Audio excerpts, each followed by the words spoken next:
وَإِذَا سَمِعُوا مَا أُنزِلَ إِلَى الرَّسُولِ تَرَىٰ أَعْيُنَهُمْ تَفِيضُ مِنَ الدَّمْعِ مِمَّا عَرَفُوا مِنَ الْحَقِّ يَقُولُونَ رَبَّنَا آمَنَّا فَاكْتُبْنَا مَعَ الشَّاهِدِينَ وَمَا لَنَا لَا نُؤْمِنُ بِاللَّهِ وَمَا جَاءَنَا مِنَ الْحَقِّ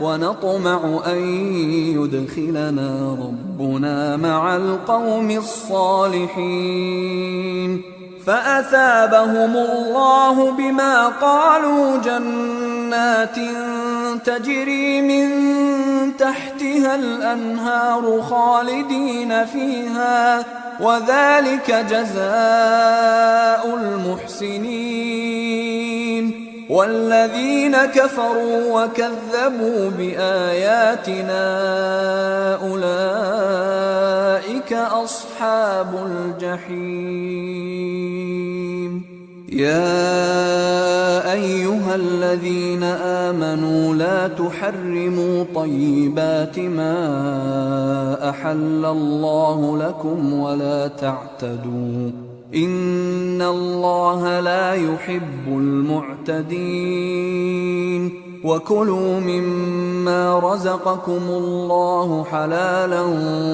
طيبا واتقوا الله الذي أنتم به مؤمنون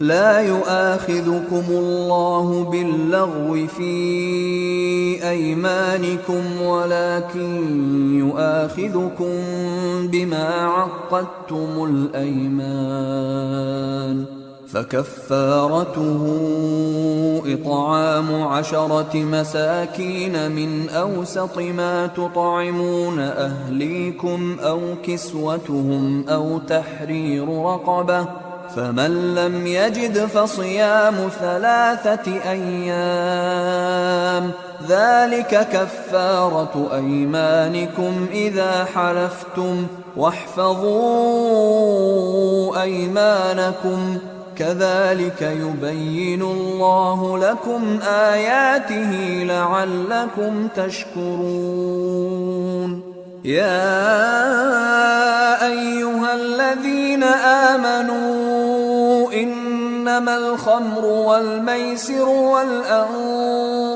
والأزلام رجس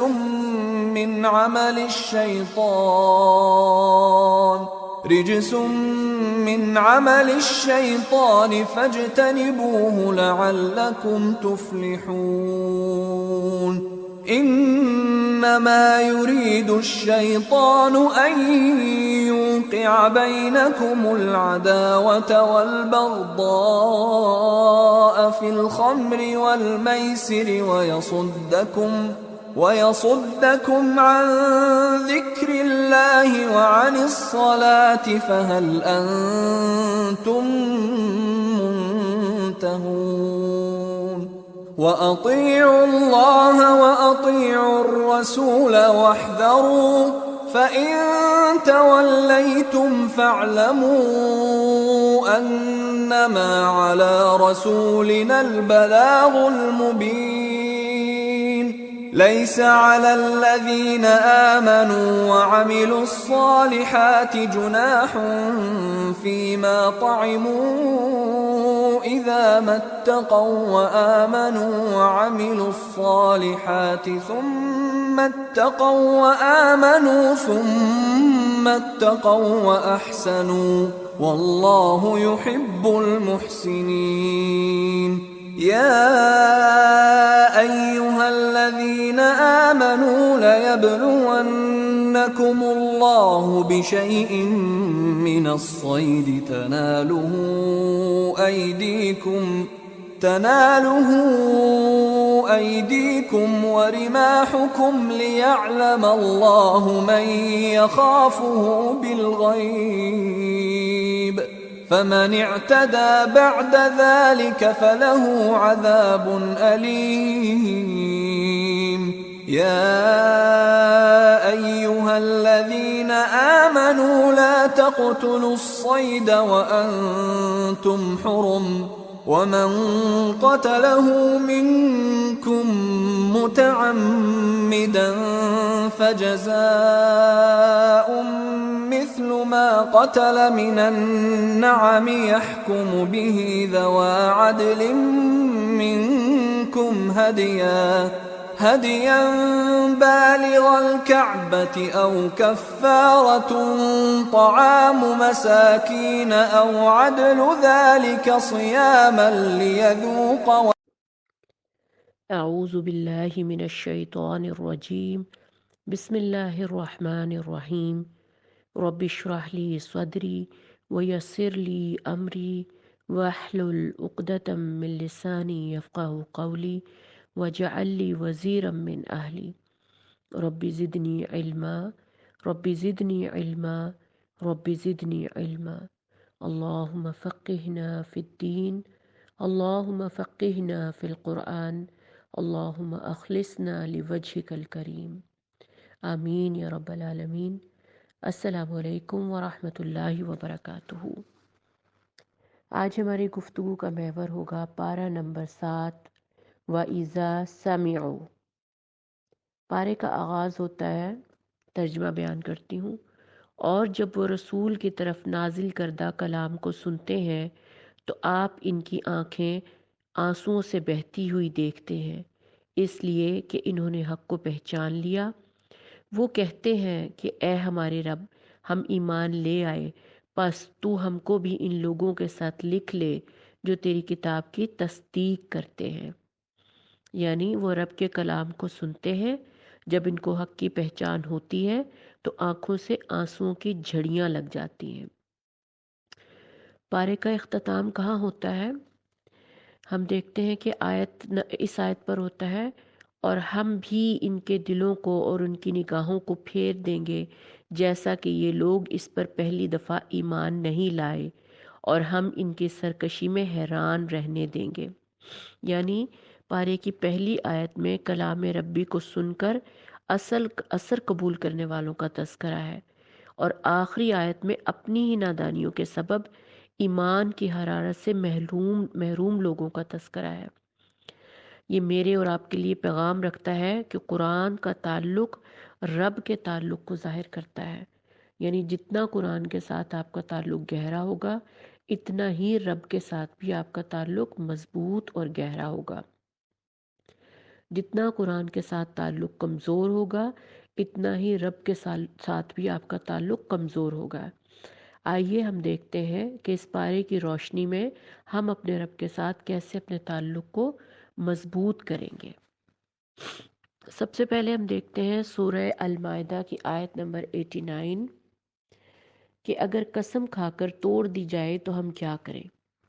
پہلی بات تو یہ کہ مومن اپنی زبان کی پاسداری کی حفاظت کرے، وہ بلا وجہ قسمیں نہ کھائے، اور اگر کسی معاملے میں قسم کھائے تو پوری کرے۔ شرعاً ممنوع کام کی قسم کھا لے تو وہ کام نہ کرے، یعنی کوئی خلاف شریعت اگر کام ہے اور آپ اس کو کرنے کی قسم کھا رہے ہیں تو ایسی قسم نہیں کھانی چاہیے، بلکہ اس کا پوری نہ کریں ایسی قسم کو، بلکہ اس کا کفارہ ادا کریں۔ کفارہ کیا ہے؟ یعنی 10 مسکینوں کو کھانا کھلانا، یا انہیں کپڑے پہنانا، یا پھر 3 دن کے روزے رکھنا۔ ٹھیک ہے، ہم دیکھتے ہیں کہ اس کے بارے میں حدیث ہمیں کیا کہتی ہے۔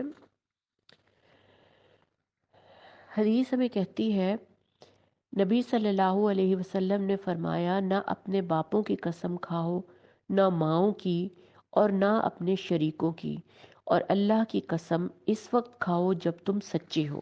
اسے ابو داؤد نے روایت کیا ہے۔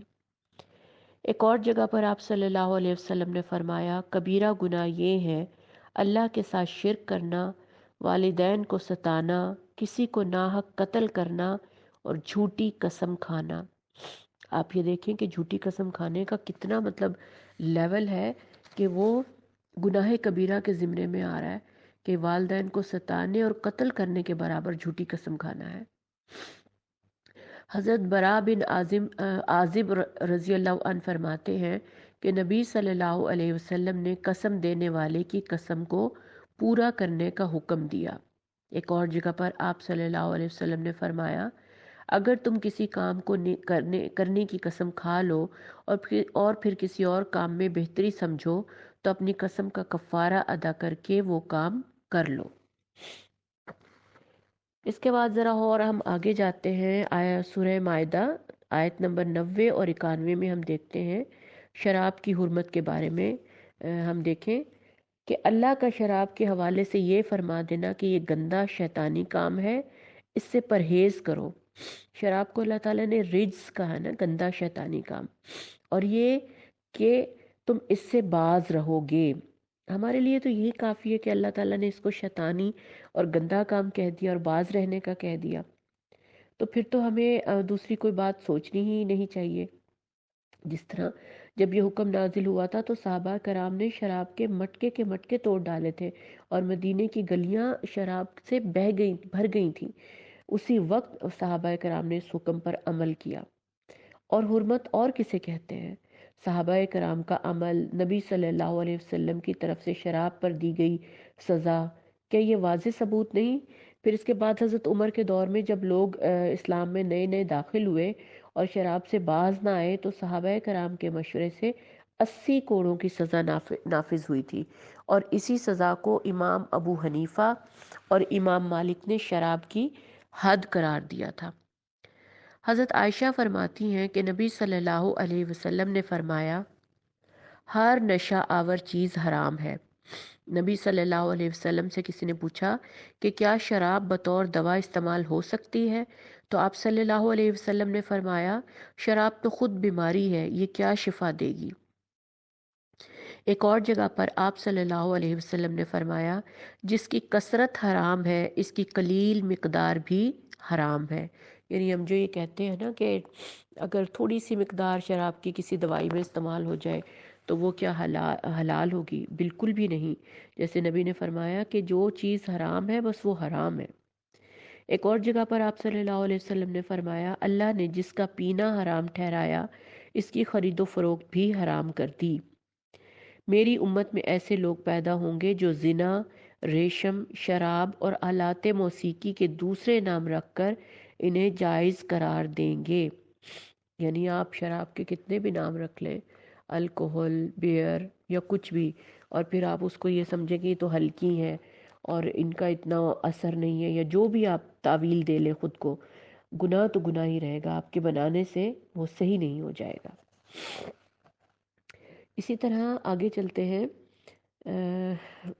اسی میں 90 اور 91 میں اور آگے بات بڑھتی ہے، اور پھر 4 چیزوں کی طرف، 4 خباثتوں کی طرف اشارہ کیا گیا ہے جن سے ہم نے خود کو بچانا ہے۔ نمبر 1 جوا، یعنی ہر طرح کی گیم آف چانس، یعنی کوئی بھی چانس لے کے پیسے کمانا، جوئے کا آپ سبھی جانتے ہیں جوا کس کو کہتے ہیں۔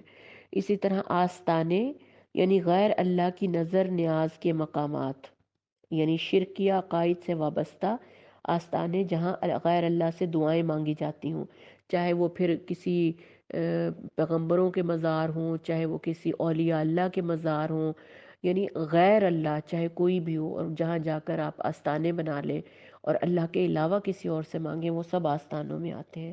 اسی طرح فالگیری اور شراب، ان سب کو اللہ تعالیٰ نے ان سے منع فرمایا ہم سب کو، یعنی شراب، جوا، آستانہ، پانسا، ان سب کو ایک ہی گناہ کی تھیلی کہا گیا ہے۔ پھر اس طرح آگے چلتے ہیں، آیت نمبر 100 المائدہ، اس میں یہ ہے کہ کیا یہ لاٹری کے بارے میں پوچھا گیا ہے کہ لاٹری کی یا اتفاقی کمائی یا قسمت آزمائی کے مختلف طریقے یا انعامات میں جو لاٹریاں نکلتی ہیں کیا یہ درست ہے؟ ہرگز نہیں۔ اشتہار بڑا ہو یا چھوٹا، سرکاری ہو یا غیر سرکاری، ہر طرح کی لاٹری حلال نہیں، حرام ہے۔ اللہ نے فرما دیا اللہ اور رسول کی بات مانو اور باز آ جاؤ۔ حکم عدولی کی صورت میں اظہار ناراضگی بھی فرمایا۔ آگے حلال اور حرام کا فرق سمجھا دیا کہ پاک اور ناپاک یکساں نہیں، خواہ ناپاک کی بہتات تمہیں فریفتہ کیوں نہ کر دے۔ پاک پانی کا ایک گلاس اور گٹر کے پانی کے بھرے ہوئے ٹینکر سے بہتر ہے۔ یا آپ دیکھ لیں کہ اگر آپ کے پاس ایک گلاس ہے گندے پانی کا، گٹر کا پانی ہے، اور آپ اسے صاف پانی میں ملا دیں تو کیا وہ سارا گندا نہیں ہو جائے گا؟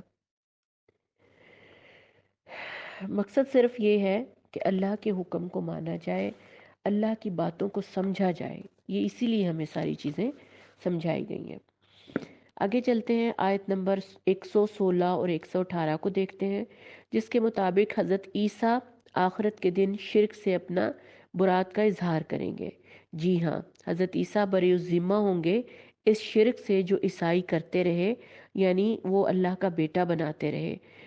جب حضرت عیسیٰ سے اللہ تعالیٰ سوال کریں گے تو وہ صاف انکار کر دیں گے کہ یا اللہ میں نے کوئی ایسی تعلیم نہیں دی تھی، اور اسی غم میں نبی صلی اللہ علیہ وسلم پوری رات روتے رہے کہ کہیں امت بھٹک نہ جائے، یعنی کہ غلو کیا تھا نا عیسائیوں نے۔ تو نبی پاک صلی اللہ علیہ وسلم نے، کل بھی ہم نے پارے میں پڑھا تھا کہ آپ صلی اللہ علیہ وسلم نے فرمایا تھا کہ میری ذات کے بارے میں غلو مت کرنا، جس طرح عیسائیوں نے حضرت عیسیٰ علیہ السلام کے بارے میں کیا۔ اس کے بعد آگے چلتے ہیں، آیت نمبر 110 اور 11 سورہ انعام۔ اس میں ہمیں یہ بات بتائی جا رہی ہے کہ اسلام پر چلنا ذرا مشکل ہے، لوگ مذاق بھی اڑاتے ہیں، اور مولویوں کی یعنی کہ مولویوں کے اوپر ہی زیادہ تر بنائے جاتے ہیں لطیفے، اور زیادہ تر پھبتیاں کسی جاتی ہیں۔ یہ کوئی نئی بات نہیں ہے، رسولوں تک کا مذاق اڑایا گیا، تو پھر ہم کس کھیت کی مولی ہیں؟ مذاق اڑایا جائے تو آپ یہ اطمینان رکھیں کہ ہم ایک سنت ادا کر رہے ہیں، یعنی صبر اور تحمل سے مذاق اڑائے جانے کو برداشت کریں، کیونکہ سورہ انعام کے آیت نمبر 10 اور 11 ہمیں یہی بتاتی ہے کہ ان مذاق اڑانے والوں پر آخر کار وہی حقیقت مسلط ہو کر رہی جس کا وہ مذاق اڑاتے رہے تھے۔ کیونکہ نبیوں کا بھی مذاق اڑایا گیا، ان کو شاعر کہا گیا، مجنون کہا گیا، تو پھر ہم کس کھیت کی مولی ہیں؟ اگر ہم بھی تبلیغ کرتے ہیں اور کوئی ہمارا مذاق اڑاتا ہے تو بھلے اڑائے، ہم تو اپنے نبی کی سنت ادا کر رہے ہیں، اللہ کے حق کی بات کر رہے ہیں، اپنے دین کو پھیلانے کی کوشش کر رہے ہیں، تو اس کے لیے ہمیں کوئی بھی قربانی دینی پڑے تو ہمارے لیے کوئی نقصان کا سودا نہیں ہے، ہمیں اپنا راستہ نہیں چھوڑنا۔ آگے چلتے ہیں، ہم دیکھتے ہیں سورہ انعام شروع ہو گئی۔ سورہ انعام میں کیا ہے کہ اللہ تعالیٰ نے ڈھیل دی ہوئی ہے، یعنی دنیا نافرمانی اور سرکشی میں غرق ہے۔ کیا اللہ نے انہیں کھلا چھوڑ رکھا ہے؟ بالکل بھی نہیں، اللہ نے رحم و کرم کا شیوا اپنے اوپر لازم کر لیا ہے، اسی لیے وہ نافرمانیوں اور سرکشیوں پر فوراً نہیں پکڑتا بندے کو۔ قیامت کے روز لیکن وہ تم سب کو ضرور جمع کرے گا۔ سورہ انعام آیت نمبر 12 ہمیں کیا بتاتی ہے؟ قیامت کے دن اکٹھا ہی حساب چکا دیا جائے گا۔ کہ یہ خوف دلانے والی ہے یہ آیت، آپ دیکھ لیں کہ دنیا میں اگر کسی کو ڈھیل مل رہی ہے نا، اور ہم دیکھتے ہیں کہ اس کو تو اللہ نے کوئی پکڑ نہیں کی اور یہ تو بڑا اور بھی ترقی کھا رہا ہے، پھل پھول رہا ہے، تو آپ یہ نہ سمجھیں کہ اللہ تعالیٰ نے اس کو کوئی یعنی اس کو کوئی نقصان ہی نہیں ہے۔ اللہ تعالیٰ سب کو قیامت کے دن اکٹھا کرے گا، صرف اپنی رحمت کے وجہ سے اللہ تعالیٰ ہر نافرمانی پہ پکڑ نہیں کرتا بندے کی، جیسا کہ اللہ تعالیٰ خود فرماتے ہیں میری رحمت میرے غصے پر سبقت لے گئی، یہ خود اللہ کا فرمان ہے۔ آگے دیکھتے ہیں کہ سوال یہ پیدا ہوتا ہے، سورہ انعام 13 سے لے کر اور 18 آیت تک آپ دیکھیں، بلکہ 19 تک دیکھیں، ہمیں پتہ چلے گا کہ سورہ انعام میں توحید کا زیادہ ہمیں بتایا جا رہا ہے کہ صرف اللہ، کسی اور سے مدد نہیں مانگی جا سکتی، کسی کے آگے ہاتھ نہیں پھیلایا جا سکتا، ٹھیک ہے؟ یعنی توحید کی بار بار یہاں پہ وضاحت کی جا رہی ہے کہ اللہ کے سوا کوئی نہیں، ہر شے کا مالک اللہ ہے، سب کچھ سنتا اور جانتا ہے۔ اسے ہمیں بار بار یہ بات نہیں بتانی پڑتی کہ یا اللہ میرے 5 بچے ہیں، میرے 4 بچے ہیں، میرا چھوٹا گھر ہے، میرا بڑا گھر ہے، کیونکہ اللہ کو یہ سب باتیں نہیں بتائی جاتی، وہ سب کچھ جانتا ہے، اسے ہماری ہر چیز کی خبر ہے، وہ ہمیں روزی دیتا ہے، لیتا نہیں، وہ کوئی نقصان دینا چاہے تو اس سے بچانے والا کوئی نہیں، اور وہ نفع دینا چاہے تو کوئی روک نہیں سکتا، بندوں پر اپنا مکمل اختیار رکھتا ہے، اس کے ساتھ شریک ٹھہرا کر کہاں جانا ہے۔ اور سورہ انعام 19 آپ دیکھیں کہ موت کے وقت سارے شریک بھول کر صرف اللہ یاد آتا ہے۔ آپ یہ دیکھ لیں کہ توحید کے بارے میں سورہ انعام ہے ہی ساری توحید کے اوپر، اگر آپ اس کو غور سے پڑھیں اور اس کی تسلی سے اس کی تفسیر کو دیکھیں تو آپ دیکھیں گے کہ سورہ انعام پوری کی پوری توحید کے اوپر ہے، اس کا اصل مرکزی مضمون ہی توحید ہے۔ اچھا جی، آج کل لوگ یہ کہتے ہیں کہ 21ویں صدی میں اسلام کیسے چل سکتا ہے، یہ تو 1400 سال پرانی بات ہے، اور جدید دور میں آپ اتنے پرانے زمانے کی باتیں نہ کرو، قرآن میں تو وہ اس زمانے کے حساب سے احکامات تھے، اور اس طرح کی باتیں لوگ اکثر کرتے ہیں۔ ہر دور ہی جدید تھا۔ جب آپ پیچھے جائیں گے نا، اگر آپ اپنی ہسٹری پڑھیں گے تو آپ دیکھیں گے کہ نمرود اور فرعون کا بھی بڑا جدید دور تھا اس وقت کے حساب سے، اور یہی ابو جہل اور ابو لہب کا بھی دور بڑا جدید تھا۔ ابو جہل جو تھا وہ بہت پڑھا لکھا تھا، بہت ہینڈسم تھا، پڑھا لکھا، امیر کبیر، وہ بھی جدید دور تھا اس وقت کے حساب سے، اور انہوں نے بھی یہی باتیں کی تھیں، فرعون نے، نمرود نے، حامان نے، ابو لہب نے یہی باتیں کی تھیں کہ یہ کیسی باتیں کر رہے ہو تم، ہمارے آباء و اجداد، ہمارے باپ دادا نے تو یہ باتیں نہیں کی۔ وہ تو کہتے تھے یہ اساطیر الاولین ہے، قرآن کے بارے میں کہتے تھے کہ یہ تو پچھلے وقتوں کے قصے ہیں، اس قرآن میں تو اس میں تو کوئی نئی بات ہے ہی نہیں۔ جبکہ آیت نمبر 25 سورہ انعام کی ہمیں کیا بتاتی ہے؟ قرآن میں فرمایا، جب وہ تمہارے پاس آ کر جھگڑتے ہیں تو ان میں سے جن لوگوں نے انکار کا فیصلہ کر لیا ہے وہ یہی کہتے ہیں کہ یہ ایک داستان پارینہ کے سوا کچھ نہیں، یہ تو اگلے وقتوں کی کہانیاں ہیں۔ یعنی ہر جاہل آدمی جس نے قرآن کو نہ سمجھا، رب کی حقیقت کو نہ سمجھا، وہ ایسی ہی باتیں کرتا ہے۔ اس کے بعد ہم ذرا اور آگے بڑھتے ہیں اور سورہ انعام 21 سے لے کر 31 تک کا ترجمہ ہم دیکھتے ہیں۔ تو اللہ نے ان حق کا انکار کرنے والوں اور اس سے لوگوں کو روکنے والوں کا جو ہولناک انجام لکھا ہے نا، وہ آپ ذرا یہ آیتیں پڑھیں گے تو آپ کو پتہ چلے گا کہ کتنا ہولناک اور برا انجام ہوگا جو ایسے قرآن کو جھٹلاتا ہے۔ اس کے بعد دیکھتے ہیں سورہ انعام آیت نمبر 39۔ اللہ نے حضرت موسیٰ اور حضرت عیسیٰ کو نشانیاں دیں، نبی صلی اللہ علیہ وسلم پہ اتنی واضح نشانی کیوں نہ اتاری گئی؟ یہ سوال پیدا ہوتا ہے۔ تو اس کا جواب آیت نمبر 39 میں ہے کہ اللہ تعالیٰ نے نبی صلی اللہ علیہ وسلم کو قرآن حکیم عطا کیا، جو کہ ایک زندہ معجزہ ہے، جس کی صرف ایک آیت کے جواب میں بھی کوئی مثال آج تک پیش نہیں کر سکا، اور نبی صلی اللہ علیہ وسلم کو اللہ تعالیٰ نے ایک بین الاقوامی اور سائنسی دور کے آغاز پر مبعوث فرمایا، بلکہ آپ صلی اللہ علیہ وسلم سے ہی اس کا افتتاح کروایا۔ یعنی آپ کے دور کے بعد یہ سائنسی ایجادات اور زیادہ تر چیزیں جو ہے سائنس قرآن پہ سے پردے اٹھا رہی ہے نا، کہ یہ ہستی کو، اللہ کی ہستی کو پہچاننے کے لیے زمین، آسمان، سمندر اور ہر چیز، ہر نشانیوں پر غور و فکر کرنا ہے۔ ہر تخلیق اللہ کی عظیم الشان شاہکار ہے، پھر جس کو بھی اللہ نظر آئے وہ پھر صحیح راستے پر ہے۔ اسی لیے تو کائنات پر غور و فکر کرنے کا کہا گیا نا۔ اس بارے کا جو عمل ہے نا، آج کا خاص عمل کہ جس پہ ہم نے توحید کے علاوہ جس کو ہم نے نوٹ کرنا ہے، وہ ہے اللہ کی تخلیق پر غور کرنا۔ یعنی اللہ دانے سے پودا نکالتا ہے، زندوں کو مردہ کرتا ہے، مردہ کو زندہ میں پھاڑنے والا ہے، صبح کو اس نے بنایا، رات کو اس نے بنایا، سورج، آسمان، چاند، ستارے، یعنی اللہ کی چیزوں پر، خلقت پر غور کرنا ہے۔ اس بارے کا ایک پوائنٹ یہ ہے، اور دوسرا یہ ہے کہ قرآن کریم کی تلاوت کو سمجھ کر سننا اور خشوع و خضوع پیدا کرنا خود میں۔ یعنی آپ نے قرآن کو اتنا محسوس کرنا ہے اپنی ذات کے اندر کہ آپ کو اس میں سے خدا نظر آئے، آپ کو وہ کلام اتارنے والا نظر آئے۔ یہ ایک قرب کا ذریعہ، اسے خود اللہ نے کہا ہے نا کہ قرآن اللہ اور اللہ کے بندے کے درمیان رسی ہے، اور اس رسی کو ہم نے تھامنا ہے۔ تو قرآن کو اتنا جذب ہو کر پڑھیں، آپ اس کو سمجھیں، کوئی بات نہیں سمجھ آتی بار بار اس کو پڑھیں۔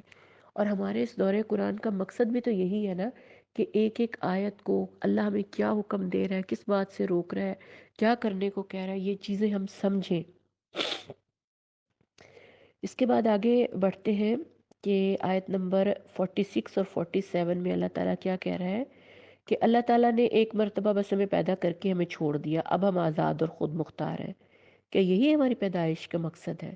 یہ سوال آپ کے ذہن میں پیدا نہیں ہوا کیا کبھی کہ اللہ نے کیا ہمیں یوں ہی چھوڑ دیا پیدا کر کے کہ جا کھا لے، پی لے اور جی لے؟ انسان کی تخلیق کا کیا یہی مقصد تھا؟ ہرگز نہیں۔ اللہ لمحہ لمحہ خبرگیری کر رہا ہے۔ عملی زندگی کے لیے تمام ہدایات اللہ نے نازل فرما دی، اب وہ ہمیں چیک کر رہا ہے کہ اس کا اور میرا تعلق ہر سانس اور ہر آن کے ساتھ ہے۔ اس نے ہمیں سوچنے سمجھنے کی صلاحیتیں دیں، اگر وہ ہماری کوئی بھی چیز صلاحیتیں سلب کر لے، آنکھ لے لے، کان لے لے، دماغ لے لے، دنیا میں ہے نا ایسے ہزاروں لوگ۔ اسی لیے خوف کھائیں اس چیز سے کہ جب اللہ کو ناراض کر کے آپ کو جینا پڑے۔ اللہ کی ناراضگی کے لیے ہم کتنی چھوٹی چھوٹی قیمتیں ادا کرتے ہیں، بے پردگی، بے حیائی، میوزک، اللہ کی نافرمانی، قرآن سے تعلق کو نہ جوڑنا، یہ سب اللہ کی ناراضگی کا ہی تو سبب ہے، اور ہم ان سب سے گو تھرو ہوتے ہیں ڈیلی بیسس پر۔ خوف نہیں کھاتے کہ ہمارا رب ہم سے ناراض ہو جائے گا۔ اس کے بعد تھوڑا سا اور آگے بڑھتے ہیں، اور آیت نمبر 52 اور 55 میں اللہ تعالیٰ کیا فرماتے ہیں کہ یہ کانسیپٹ ہے کہ زیادہ تر غریب غربا ہی مسجدوں میں جاتے ہیں اور اللہ اللہ کرتے ہیں، مال و دولت اور اعلیٰ تعلیم اور منصب والے لوگ تو کم ہی ذرا اسلام کو اختیار کرتے ہیں۔ تو اس کے جواب میں اللہ تعالیٰ کیا کہتا ہے کہ اللہ تمہاری صورتوں اور تمہارے مالوں کو نہیں، تمہارے دلوں اور تمہارے اعمال کو دیکھتا ہے۔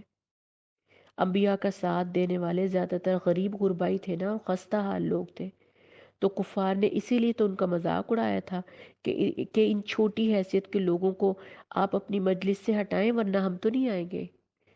کفار جو قریش کے امیر امیر لوگ تھے وہ کیا کہتے تھے کہ نبی سے کہ سارا دن تو غریب غربا تمہارے آس پاس بیٹھے رہتے ہیں، تو جو بڑے بڑے سردار تھے وہ کہتے تھے ہم تو نہیں قرآن کی تعلیم یا کچھ سمجھنے کے لیے آپ کی محفل میں آئیں گے، پہلے آپ ان کو ہٹائیں۔ تو اللہ نے ان متکبر لوگوں کو آئینہ دکھایا اور آپ صلی اللہ علیہ وسلم کو اہل ایمان کے اعزاز اور اکرام کی تاکید فرما دی۔ اور آیت میں کیا فرمایا؟ کفار نے جب کہا کہ مجلس سے ہٹا دو تو اللہ نے ان پر سلامتی بھیجی، ان کا اعزاز و اکرام فرمایا اور انہیں جنت کی نوید سنائی، اور کہا کہ ہم بھی لوگوں کی صورتیں اور مال دیکھ کر روب کھانا چھوڑ دیں۔ ہمیں بھی ان لوگوں کو نہیں فالو کرنا چاہیے، ان سے متاثر نہیں ہونا چاہیے جو صرف دولت میں آگے ہیں، بلکہ ہمارے رول ماڈل وہ لوگ ہونے چاہیے جو دین میں آگے ہیں، جو اللہ اور رسول کو فالو کرنے والے ہیں، ان کے فٹ سٹیپس پر چلنے والے ہیں۔ ان کو ہمیں فالو نہیں کرنا جو شیطان کے فٹ سٹیپس کو فالو کرتے ہیں، یہ چیز ہمیں دیکھنی چاہیے۔ اس کے بعد ہم دیکھتے ہیں کہ حضرت ابراہیم کو تو حضرت ابراہیم کی پوری قوم جو ہے وہ شرک میں ڈوبی ہوئی تھی، ایسے میں تو وہ چپکے سے ایمان لائے ہوں گے، اور باپ دادا کا دین چھوڑنا تو بغاوت کہلاتا ہے نا۔ لیکن آپ نے حضرت ابراہیم علیہ السلام کا کبھی آپ کو موقع ملے زندگی میں تو ان کی پوری لائف ہسٹری کو آپ پڑھیے گا قصص الانبیاء میں، کہ انہوں نے علل اعلان شرک کا انکار کیا تھا، علل اعلان، اور توحید پر اپنے ایمان کا ڈٹ کر اظہار کیا تھا۔ یہ تھے حضرت ابراہیم علیہ السلام۔ اور جب انہوں نے شرک کو سمجھا، پہلے انہوں نے اپنے مشاہدے کے ذریعے شرک کو سمجھا اور اللہ کے لیے یکسو ہو کر اپنے باپ دادا اور برادری کے لیے سب کے لیے وطن کو چھوڑ دیا۔ اللہ نے ان کو پھر کیا دیا؟ دنیا کی امامت۔ کہتے ہیں نا ابو الانبیاء ہے، وہ سارے انبیاء کا باپ کہا جاتا ہے، ان کو کہا جاتا ہے نا۔ اور پھر بہترین وطن فرمایا، بہترین برادری اور ذریت، ہم سب ان کی ذریت میں آتے ہیں نا، پے در پے ان کی نسل میں انبیاء اللہ تعالیٰ نے پیدا فرمائے۔ جو صرف اللہ کے لیے یکسو ہو جاتا ہے نا، جو اللہ کے لیے اپنی ذات کو ختم کر دیتا ہے، تو اللہ تعالیٰ بھی پھر اس کو اس طرح ہی ناموری عطا کرتا ہے جس طرح حضرت ابراہیم علیہ السلام کو دی۔ رہتی دنیا تک آج ہم ان کو جانتے ہیں، ان کا نام زندہ ہے، قرآن میں ان کی مثالیں اللہ نے دی ہیں۔ آیت نمبر 88 میں ہم دیکھتے ہیں کہ شرک سے ہی اللہ تعالیٰ ہمیں اتنا کیوں ڈراتا ہے، کیونکہ یہ وہ گناہ ہے جو ناقابل معافی ہے، کہ اگر انبیاء بھی شرک کرتے نا تو ان کے بھی تمام اعمال ضائع ہو جاتے، پھر ہم تو کیا چیز ہے۔ اس سے زیادہ ڈرانے والی اور کیا چیز ہوگی جب اللہ نے خود ہمیں شرک کو ظلم عظیم کہا ہے، تو پھر ہم اس بات کو کیوں نہ سمجھیں۔ اس کے بعد کیا ہوگا کہ موت کے وقت کیا ہوگا، عذاب کے فرشتے آئیں گے یا موت کے وقت کے بارے میں کون سی احادیث ہیں، موت کے وقت منکرین کا انجام کیا ہوگا، اس کا واضح نقشہ سورہ انعام 93 اور 94 میں ہمیں نظر آتا ہے کہ اگر آپ غور سے پڑھیں تو منکرین جو تھے ان کا کیا حساب کتاب ہوگا، آخرت میں فرشتے کیا کریں گے ان کے ساتھ۔ حضرت ابو ہریرہ سے روایت ہے کہ نبی صلی اللہ علیہ وسلم نے فرمایا، منکرین یعنی جھوٹے کو کہتے ہیں نا، آپ صلی اللہ علیہ وسلم نے فرمایا میرے بعد 30 کے لگ بھگ ایسے کذاب اور دجال پیدا ہوں گے جو اپنی نبوت کا دعویٰ کریں گے، یعنی وہ کہیں گے کہ ہم نبی ہیں، نبوت کا دعویٰ کریں گے۔ حضرت ابو ہریرہ سے روایت ہے کہ نبی صلی اللہ علیہ وسلم نے فرمایا سور 2 بار پھونکا جائے گا، پھر اللہ تعالیٰ آسمان سے بارش برسائے گا تو لوگ زمین سے اس طرح اگ آئیں گے جیسے سبزہ اگتا ہے، دیکھو آدمی کے بدن کی ہر چیز گل سڑ جاتی ہے مگر ایک ہڈی اور اس کی نوک، وہ مقام ہے جہاں جانوروں کی دم ہوتی ہے، قیامت کے دن اس ہڈی سے اللہ تعالیٰ مخلوق کو دوبارہ جوڑ دے گا اور ان کو دوبارہ زندہ کر کے پیدا کر دے گا۔ حضرت عائشہ فرماتی ہیں 3 بات ایسی ہیں کہ کوئی ان میں سے اگر ایک بھی بات کرے تو اس کا مطلب ہے اس نے اللہ پر جھوٹ باندھا۔ ان میں سے ایک یہ بھی ہے کہ جس نے کہا نبی صلی اللہ علیہ وسلم نے معراج کی رات اللہ تعالیٰ کو دیکھا تھا، اگر کوئی ایسا کہے تو اس نے اللہ تعالیٰ پر جھوٹ باندھا۔ یہ حضرت عائشہ کی حدیث ہے اور ترمذی میں اس کو روایت کیا گیا ہے۔ اب آپ دیکھ لیں کہ ہم نے کس کس بات سے بچنا ہے، کیسے اپنے دل و دماغ کے ساتھ دین کے رستے پر چلنا ہے، اپنے قرآن کو فالو کرنا ہے۔ سورہ انعام میں اللہ تعالیٰ نے ہمیں بہت ساری نشانیاں دکھائی ہیں اور ہم نے ان نشانیوں پر غور و فکر کرنا ہے، جو کہ ہم بالکل نہیں کرتے۔ آج کل کی نسل کا سارا ٹائم فون کی سکرولنگ، میوزک، فلموں اور ڈراموں، ان چیزوں پر گزرتا ہے۔ وہ وقت ہی چلا گیا جب لوگ قرآن کے اوپر غور و فکر کرتے تھے۔ اگر آپ دیکھیں تو سارے مسلم سکولرز جو ہیں، ساری جتنی نئی ایجادات تھیں وہ سب کے سب مسلم سکولرز نے کی تھی۔ وہ وقت اور ہی تھا جب قرآن میں غور و فکر کیا جاتا تھا اور نئی چیزیں ایجاد کی جاتی تھیں، دین کو سمجھا جاتا تھا۔ سورہ انعام میں ہی آگے دیکھتے ہیں 103 میں اللہ کے دیدار کی بات ہو رہی ہے۔ اس دنیا میں اللہ کا دیدار کسی کو نہیں ہو سکتا، یہ بات اچھی طرح سمجھ لیں، اپنے دل پہ لکھ لیں۔ اللہ تعالیٰ نے حضرت موسیٰ کو بھی جواب دے دیا تھا نا کہ لن ترانی، جب انہوں نے خواہش کا اظہار کیا تھا کہ میں تمہیں دیکھنا چاہتا ہوں اللہ پاک، تو انہوں نے کیا تھا لن ترانی، کہ تم مجھے نہیں دیکھ سکتے۔ یہ دیدار اہل جنت کو آخرت میں نصیب ہوگا۔ جنت کے انعامات میں سب سے بڑا انعام، فوز العظیم، سب سے بڑی کامیابی یہ ہوگی کہ ہمیں اللہ تعالیٰ کا دیدار نصیب ہوگا۔ اگر آپ کے دل میں اللہ کی محبت ہے، اپنے رب کی محبت ہے، تو پھر آپ عمل کریں، اس محبت کو پانے کے لیے کوشش کریں کہ آپ کو دیدار نصیب ہو۔ کیا آپ ان محروم لوگوں میں سے ہونا چاہتے ہیں جو مرنے کے بعد بھی اللہ کا دیدار نصیب نہ ہو جس کو؟ سوچ کے دیکھیں کہ کیا ہم ان لوگوں میں سے ہونا چاہتے ہیں کہ قیامت کے دن بھی ہمیں اپنے رب کا دیدار نصیب نہ ہوگا؟ وہ وہی لوگ ہوں گے جو منکرین حق ہوں گے، جو اللہ کی باتوں کو، اس کی آیات کا انکار کرنے والے ہوں گے۔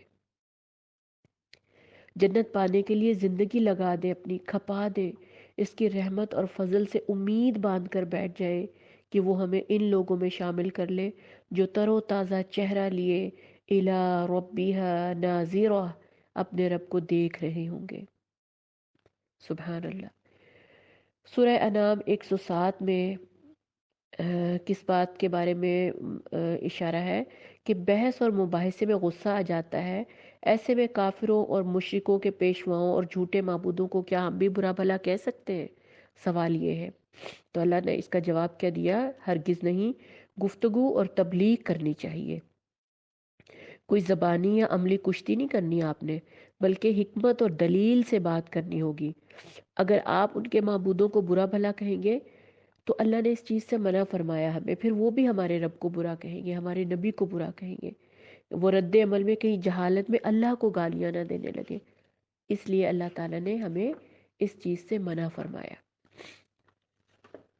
یہ تھی ہمارے 7ویں پارے کے اہم نکات۔ اب ہمارا کام یہ ہے کہ ہم ان پر عمل کریں، ان کو سمجھیں، اللہ سے قرب اور اپنے محبت کو بڑھائیں۔ اللہ سے دعا کرتی ہوں کہ اللہ ہم سب کو توفیق دے کہ اس قرآن میں سے جو کچھ ہم پڑھیں اس کو سمجھیں، اور جو کچھ ہم بھول جائیں اے اللہ ہمیں وہ یاد کروا دینا۔ اس قرآن کی کہانیاں ہمیں سمجھا دے یا اللہ، اس کے پوشیدہ راز ہم پہ آشکار کر دے، اور اس کے اندر جو ہمیں عقلی دلیلیں دی گئی ہیں یا اللہ تعالیٰ، وہ ہمارے دل و دماغ کو سمجھا دے، ہمیں اس قرآن میں کھپا دے، ہمیں اس سے جوڑ دے یا اللہ، اس قرآن سے ہمارے تعلق کو مضبوط کر دے۔ آمین یا رب العالمین۔ السلام علیکم ورحمۃ اللہ وبرکاتہ۔